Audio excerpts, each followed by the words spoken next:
Welcome everyone to this episode of The Spoken Nerd. I'm your host Connor McDonald and we're here again to talk database technology.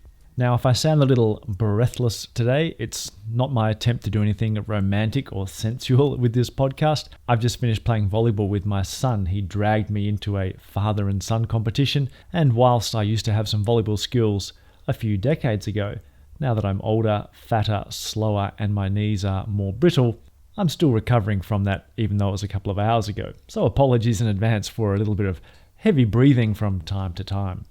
In this episode, we're going to talk about the ROWID, not to be confused with the RONUM, which we'll get to in another podcast one day, but the ROWID. It seems such a simple thing. You'll see it in the concepts guide defining what it is, and we'll get to that. But it actually has had an interesting history of changes, and the way it's treated inside the Oracle database reflects the changes in the world in terms of storage and database size over the years. Hopefully you've been following along in my Back to Basics series in these podcasts, so you're familiar now with the concept of a segment, which consists of a number of extents which sit in files, and those extents consist of a number of blocks. Because of that, to find a given row in the database, what would I need?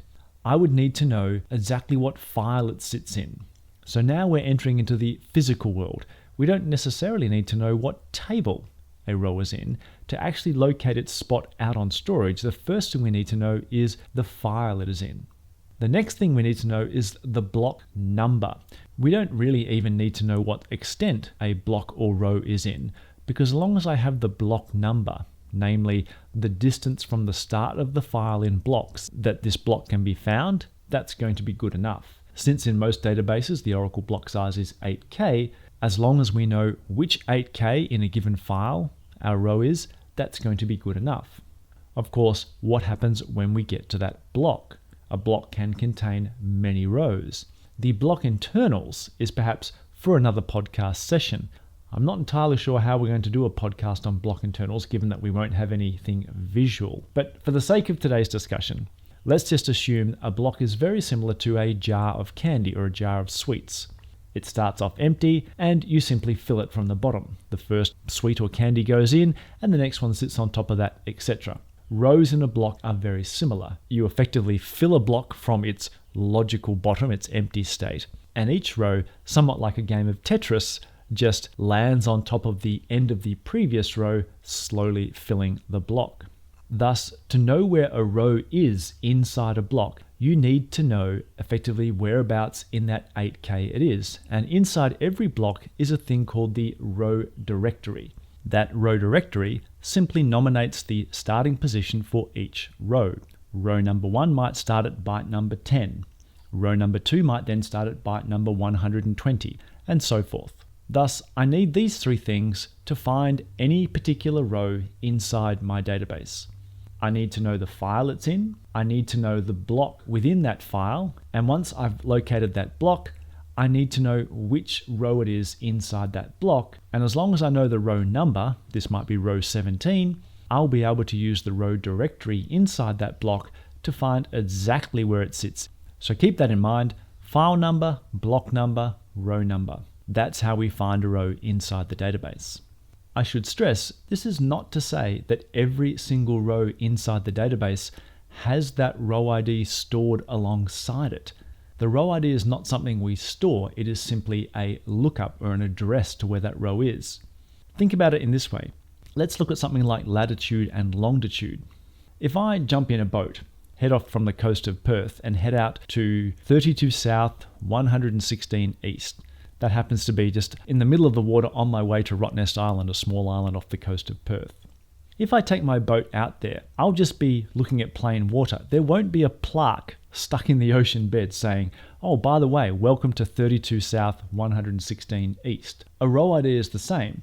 It tells you exactly where a row is, but when you get there, that information is not stored with the row itself. The row ID is not stored in the table. The reason row IDs exist is for indexes, not for tables. An index needs to be able to locate a row very rapidly, and therefore indexes consist of key values, the information that's in the index, and then a pointer to the equivalent row in the table. The way we get to that row in the table is via the row ID. Row IDs are stored in indexes, they're not stored in tables. The most common reason people think that a row ID is stored alongside the table is the fact that you can query it. You can jump onto any of your favorite Oracle tools and simply run select row ID from my table, and it will actually return some data. We often refer to the row ID as a pseudo column in the sense that as I scan each block, I know the file number, I know the block number because I'm sitting inside that block, and then I know the row number. So that's enough information for me to generate the row ID for display. Because the row ID is 3 attributes, file number, block number, and row number, in the early versions of Oracle back in Oracle 7, when you selected the row ID from a table, you would get something that looked like 3 attributes. The row ID would be 18 bytes long, consisting of 3 sets of hexadecimal digits. And because a single hex byte is typically displayed as 2 characters on screen, plus a dot between each of the sets of hex, that would be 18 bytes for display. Internally, the row ID is only 6 bytes in size, thus totaling 48 bits.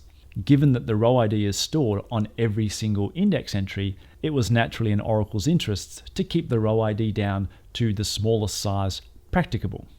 6 bytes gives us 48 bits worth of information.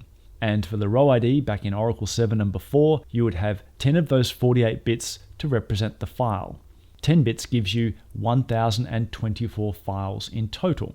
The next 22 bits would be for the block number. 22 bits gives you 4 million blocks. What that means is I can have 1024 files. Each one could be 4 million blocks long, which gives me 32 gigabytes as a maximum file size for an 8K block size. And then the remaining 16 bits would be for the row number. That gives you conceivably up to 65,000 rows in a block, which obviously will never be hit, but that's how the 48 bits were used to build a row ID and store those 3 pieces of information in 6 bytes. So what did that give us in terms of a theoretical maximum database size? I have 1024 files. Each one can be 32 gigabytes in size. Therefore, for an 8K block size, back in the Oracle 7 days, the largest size database you could conceivably have would be 32 terabytes. That might sound a little bit limiting for modern databases, but let's reflect on the databases of the time. When I first started using Oracle 7, the server we were using was a Sun Enterprise 450. It was seen as a very, very powerful large server because it could hold 29 gigabyte SCSI drives. Very, very few databases even got anywhere near 1 terabyte in those days. If you went and bought some of the very big enterprise level servers from Sun or HP, etc., you might get near what we used to consider the mythical terabyte mark if you were running a data warehouse. But the reality was, having a database that had a maximum size of 32 terabytes was so far beyond what anyone would ever need, given the computing power of the time. Hence, any of us who are dinosaurs of the database like me will be familiar that the row ID format always used to be 3 sets of hex digits separated by a dot. 6 bytes internally, 18 bytes for display. Let's remember those 2 limits, 18 bytes for display and 6 bytes internally, because it's critical for the rest of this discussion. Toward the end of the 90s, 32 terabytes was not necessarily a massive database anymore. It was still bigger than the vast majority of people would be running, but there were databases starting to approach that size, and therefore Oracle needed to do something in order to increase the maximum size of a database. Just pause for a second and think what a challenge that actually is, because you can't really just send out an email to all your customers and say, 6 bytes really isn't enough for our row IDs. We'd like to make them larger. If it's okay with you, can you unload and reload all of your data in every single database when you come to upgrade? That just isn't going to fly. So engineers inside Oracle needed to come up with a mechanism where they could increase the size of the database, yet not increase the space used by a row ID, and also make sure that any existing data did not need to be touched when someone upgraded. That takes some smarts to come up with something which is going to be relatively future-proof and yet is backward compatible. I don't know if this is really what happened, but I'll cover what I think the decision process would have been as they went through this challenge. With Oracle 7, there was this limit of 1024 files in the database. If you're going to keep that same 10-bit limit, how can we increase the number of files? We can make it relative to something. Rather than 1024 files being a limit per database, we could simply make an adjustment and say now you can have 1024 files per table space. Any existing data doesn't need to change because all of those things become simply the first one file per table space or the first two files per table space. None of your existing file mappings need to change. What you could then do after upgrading is, as people create new rows and eventually go beyond the previously defined database size limits, you could add the table space number to the new row IDs. You haven't changed the size of the existing row IDs, but the new row IDs could be a little bit larger, therefore holding the table space number and the now relative file number in the row ID. That would let you dramatically increase the size of the database. But whilst in isolation that sounds like a workable solution, another feature was coming along in Oracle 8.0. That feature was called transportable table space. Going hand in hand with the fact that databases were getting larger, the tools via which we copy data around in those days was namely export and import. And if databases were getting larger, using export and import were quickly becoming simply unsustainable solutions as databases got massive. Transportable table space was a mechanism where you could literally unplug files from one database and plug them into another one, thus avoiding all the overhead of unloading the data and reloading the data from scratch. But let's assume for a second we have decided to use this new row ID version as being a table space and a file embedded in the row ID. What happens when I unplug table space number 17 from one database and plug it into another database that already has a table space number 17? All of a sudden I have a big problem because my row ID no longer uniquely identifies a row in the database. The moment I allow the concept of transporting table spaces across databases, the table space and relative file number are no longer good enough to build a row ID. So I've shot down the concept of having a table space and relative file number in our new row ID regime. We have to come up with a different idea, although the 10 bits for files now being relative to a table space seems like a good idea. So here's what happened. Rather than having a new row ID that stores a table space inside the row ID, Oracle chose to store the object number, the unique ID of every single segment in the database. If you're unfamiliar with the object ID, you can simply query the user objects or all objects or DBA objects view in your database that you have handy. And you'll see that one of the columns for every single object is a thing called the object ID. It is in some respects like a primary key into the list of all objects in the database. This potentially seems like an additional overhead because now if I want to find where a single row is somewhere in my database, if I have the object number, relative file number, block number, and row number, I don't know the table space. I would need to go look at the object details inside the data dictionary, find the table space for it, and then I could go and do the lookup. But that is the price you have to pay for the ability to have transportable table spaces. So when you upgraded to Oracle 8, you now had two conceptual row IDs. All the existing row IDs from Oracle 7 and before simply had the file number, block number, and row number in them. For new rows after you've upgraded to Oracle 8, you would now have a larger row ID consisting of 4 attributes: the object number, the relative file number, the block number, and the row number. Given that the original row IDs were 48 bits and the object number can be a 32-bit integer, that gives you 80 bits or 10 bytes in total. We refer to these as an extended row ID because it's 10 bytes in size as opposed to 6 bytes in size. This doesn't mean, however, that every new index you create needed to also have 10-byte row IDs in all of the index entries. Most indexes are on just a normal table, and thus you only need to know once that the index points to that particular table object. You don't need to store the object number inside every single index entry. It's implicit by the fact that the index is created on that object, that table. Where you might need the larger row ID inside that index is if the index spans multiple objects. You might be thinking, how is that possible? That's when we have a global index that spans multiple table partitions. Each individual partition is an object in its own right, and therefore the index that spans multiple objects has to store the object number and hence a 10-byte row ID inside the index keys. This is why global indexes on partition tables will often be a little bit larger than their non-global equivalents. Let me keep exploring this fictional brainstorming session that's going on inside Oracle to work out how to come up with a new row ID.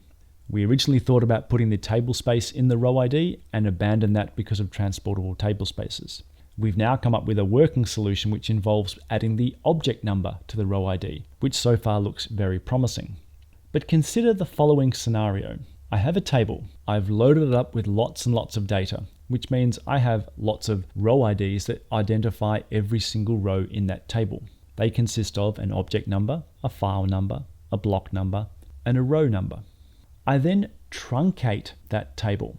Now, as we know, all truncate does is alter the dictionary to say the table is now empty. It doesn't touch any of the existing data out there on the data files. Now I reload some of that data. The table might be bigger, it might be smaller, it may have overwritten some of the old data, it may not have. But what I now have floating around in my database is a whole stack of row IDs or rows that I can no longer tell the difference between the old copy of the data before I truncated and the new copy, because those rows are all the same. They have the same object number, the same file number, probably some overlaps in terms of block numbers and row numbers.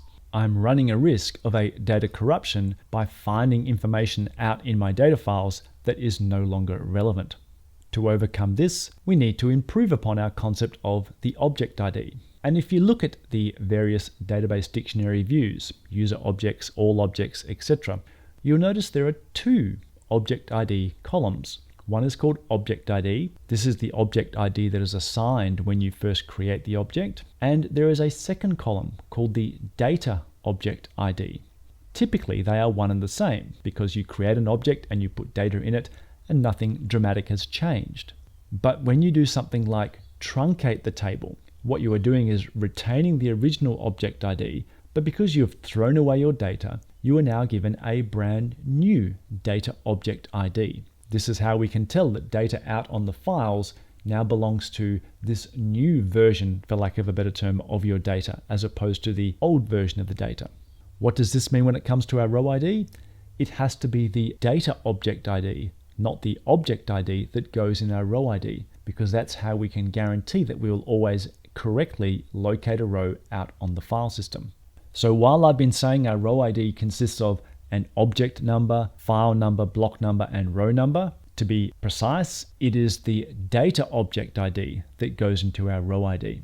And thus finally, we have a working, robust solution. And that is the row ID in all versions of Oracle from Oracle 8.0 onwards. The data object ID, the relative file number relative to the table space that can be worked out from that data object ID, the block number, and the row number inside that block. So that's the vast majority of the problems solved. However, we still have to be backward compatible with all those applications out there that may have been querying the row ID and storing it, for example, in a variable inside their application. As I mentioned before, querying the row ID would come back with 3 sets of hex digits separated by periods or dots, adding up to 18 bytes of display information. Now that our row ID could be up to 10 bytes instead of 6 bytes, how are we going to display all that information and still keep it to 18 characters? The first and easiest way to claim back a couple of characters is to ditch the dots or the periods. The next thing, which I think is a real brainwave, is if you're considering hexadecimal output of bit information. For every 24 bits of information you want to show, you need 6 characters. Oracle decided we could throw away the hex. Let's display the encoding of the row ID in base 64, because in base 64, you only need 4 characters for every 24 bits of information you want to display. We all know that hexadecimal consists of 16 different characters when we display it, 0 through 9, and then A, B, C, D, E, F. For base 64, we need 64 different characters in terms of being able to display it on the screen. The way we've done that is you take the capitals A through Z, the lowercase a through Z, that gives you 52 characters, the digits 0 through 9, that gives me 62 characters, and then the / and the plus sign. They're the 64 characters that make up our base 64 encoding of the ROWID when it comes to display it. Thus, if you've only ever used Oracle from Oracle 8.0 onwards, whenever you select the ROWID from a table, you don't see 3 sets of hexadecimal numbers. What you see is a fairly cryptic text-based expression of letters and numbers and the occasional /. That's because it is this new representation of the ROWID to make sure that we can cram 10 bytes of information into this 18-byte display to map the historical display of the ROWID. Because it's no longer immediately apparent which part of that display represents the file or the object or etc., we introduced a package called dbms ROWID in order for you to poke around inside ROWIDs for yourself. You can pass a ROWID into the dbms ROWID package functions and it'll let you extract things like the file number, the object number, etc. Back in the day when I was first using ROWIDs in Oracle 7, you would simply look at the attributes that came out from the display, convert your hex into decimal, and you would know with a file block number, etc. Nowadays we use dbms ROWID to get that same information. But of course, the big question I'm sure you're thinking is, so we changed the ROWID format. We changed what's stored in there. We changed the encoding of how we display it. What's the benefit? Where did we get to? As I mentioned in Oracle 7, the theoretical limit for an 8K block size was a 32 terabyte database. Now we have 1,024 files per table space. There's a limit of 65,000 or so table spaces per database. Each file can have 4 million blocks as before, that hasn't changed, and we have an 8K block size. If we multiple all that together, a modern Oracle database can have 2,048 petabytes total size. It would be foolish of me to say, and therefore no database will ever get that big. We can be confident that none are that big so far, but rest assured, as time goes on, I'm sure one day we'll probably have to have another look at the ROWID format and maybe make some changes to make it even larger than that. I'll finish off with one last thing which I alluded to in the previous podcast when it comes to table spaces and their relationship to ROWIDs. As I've mentioned all through this episode, we have 22 bits to nominate the number of blocks that can be stored inside a data file. That gives us a maximum of 4 million blocks and therefore a maximum file size of 32 gigabytes, assuming an 8K block size. This used to be totally ample because most underlying file systems couldn't go anywhere near that in terms of maximum file size allowed. But time rolls on and most modern file systems allow files larger than 32 gigabytes. And therefore the 22 bits for block number is an arbitrary limitation. To overcome this, we introduced a new kind of table space called a big file table space. In our 6-byte ROWID, we allocated 22 bits for blocks and 10 bits for the file number. That gave us 32 bits out of our 6-byte ROWID. We could also come up with an alternate usage for those 32 bits. What if I only allowed one file in a given table space? Then I don't need a relative file number because the file number is always 1. I would then be able to repurpose those 10 bits I used to allocate for file number and make them available for the block number. So rather than 22 bits for blocks and 10 bits for files, I could have a particular kind of table space where I'm only having one file per table space, but that gives me 32 bits for the block number. These are what we call big file table spaces because, as the name suggests, you can have a big file inside them, but only one.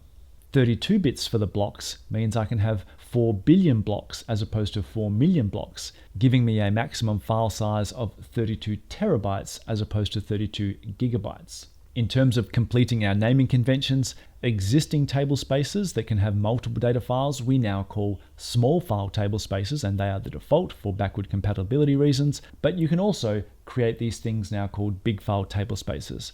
Only one file is allowed, but that file can be up to 32 terabytes in size. So there you have it, a definition of what the ROWID is, and a nice walk down memory lane of how we've had to evolve the ROWID to handle the ever-increasing sizes of databases and servers throughout the past 20 or so years. Hopefully you've enjoyed this information and know a little bit more about how ROWIDs work inside the Oracle database. As always, catch me on Twitter if you want to ask questions or give me some feedback, but if not, I'll see you in the next podcast episode. Bye for now, everyone. Thanks for listening to this podcast. The music credit goes to Zanman from Pixabay Music.